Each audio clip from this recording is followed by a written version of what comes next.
Greetings to you all. I welcome you to the lecture series of mobile computing. In the last class, we have seen the basic terminology that is used in medium access control. Also, we have seen what is meant by collision and what is a pure aloha, and also we have seen slotted aloha. So in this session, we are going to see a carrier sense multiple access protocols.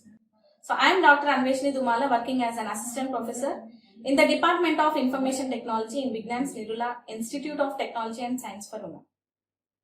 So with slotted aloha, the best channel utilization that can be achieved is 1 by E. So in the case of pure aloha, we could achieve only 18% of efficiency.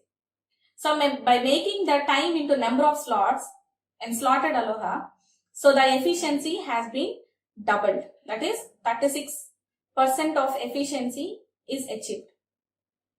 Okay. So since with stations transmitting their will without paying attention to what other stations are doing, there are bound to be many collisions.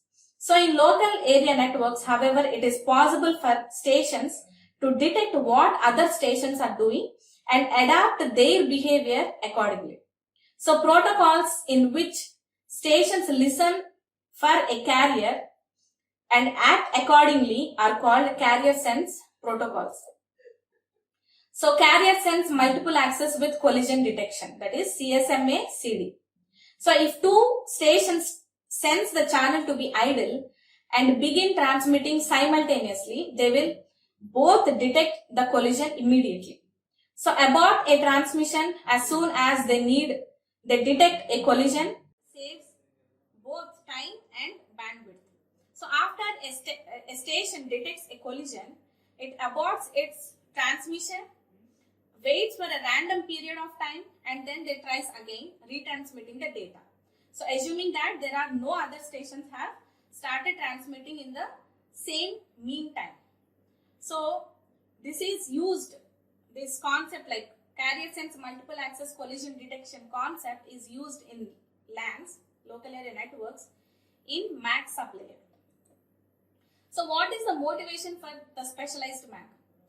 So can we apply these medium access methods from the fixed networks in wireless networks? Now let's see. So the example is CSMA CD. So carrier sense multiple access with collision detection. So data is sent as soon as the medium is free. Listen to the medium if the collision occurs. So this is what happens in the legacy LANs like 802.3 Ethernet. Problems in wireless network. So signal strength decreases proportionally to the square of the distance. So the sender would apply carrier sense and collision detection, but the collisions may happen at the receiver. So it might be the case that a sender cannot hear if the collision occurs at the receiver. So collision detection does not work because the collision detection happens at the sender, but in wireless networks the collision may occur at the receiver. So it is not possible to use the same concept in the wireless networks. So furthermore, carrier sense might not work. Example, hidden terminal problem. We see this, what is this hidden terminal problem?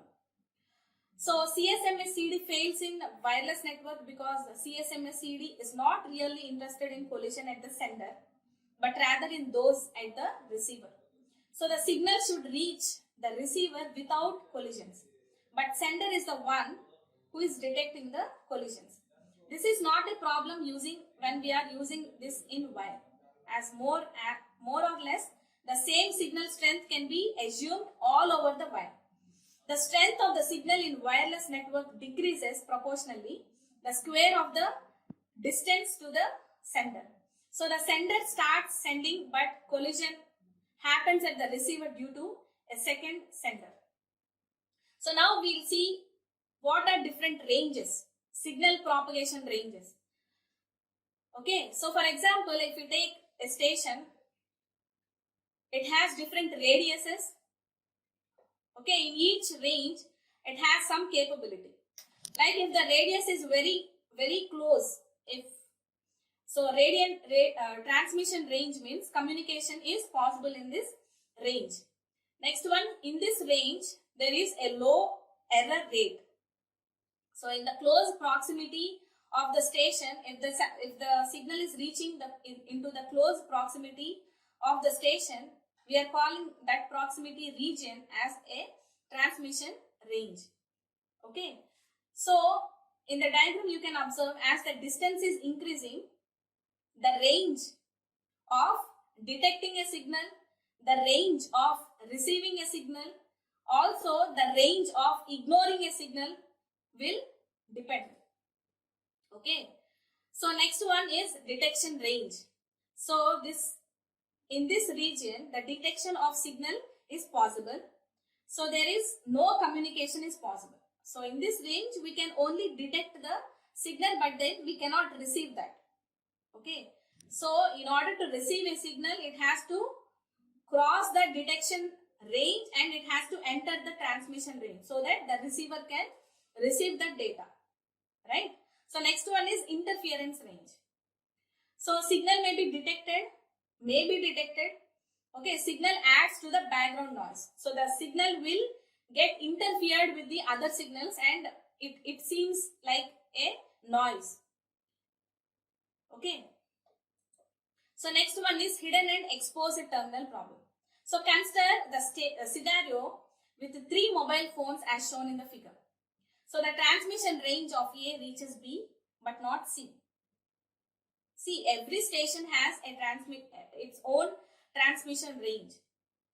So if we want to communicate any data to a station, we have to make sure that our signal will reaches or travels to that transmission range. Otherwise, it will be just detected and cannot be received, or it can seem like a noise also. Okay. So here in the example, the transmission range. So every station that is in the diagram has a transmission range, but the transmission range of A reaches B but not C. In the same way, transmission range of C reaches B but not A. That means A and C are hidden from each other because both are not present in each other's transmission range. I hope you understood. So the transmission range of C reaches B but not A. Finally, the transmission range of B reaches both A and C because A and C are both in the transmission range of B. So A cannot detect what the C is transmitting. At the same time, C cannot detect what A is transmitting. Okay. Now let's see what will happen. So A sends data to B. C cannot hear A. C wants to send data to B. C senses the medium as free, as carrier sense fails here, and it will start transmitting. So collision at B occurs. A cannot detect this collision because collision detection has failed and continues with this transmission to B. So A is hidden from C and C is hidden from A. Okay, that is what we are calling as a hidden terminal problem. Next one is exposed terminal problem. So in the same way, we have taken 3 stations as shown in the diagram. So each station has its own transmission range. So B sends to A. C wants to send to another station, not to A or B. Example, station B, outside the range. So C senses the carrier and detects that the carrier is busy. So C postpones its transmission until it detects the medium as being idle again. So C is unnecessarily waiting for random amount of time, though there is no chance of collision. Okay. So, but A is outside range, radio range of C. So, waiting is not necessary obviously. So, C is exposed to B. So, since C is exposed to B, C is thinking that if I transmit the data, there is a chance of collision. So, let me wait for random amount of time. So, here C is unnecessarily waiting. So, hidden terminals cause collision whereas exposed terminal causes unnecessary delay. So I hope you understood and you got the clarity on what is carrier sensing, what is hidden terminal problem, and what is exposed terminal problem. So in this session we have seen the problems that arises in carrier sensing. Also we have seen different ranges like transmission range, detection range, and interference range. So that's all for today. See you in the next class. Thank you.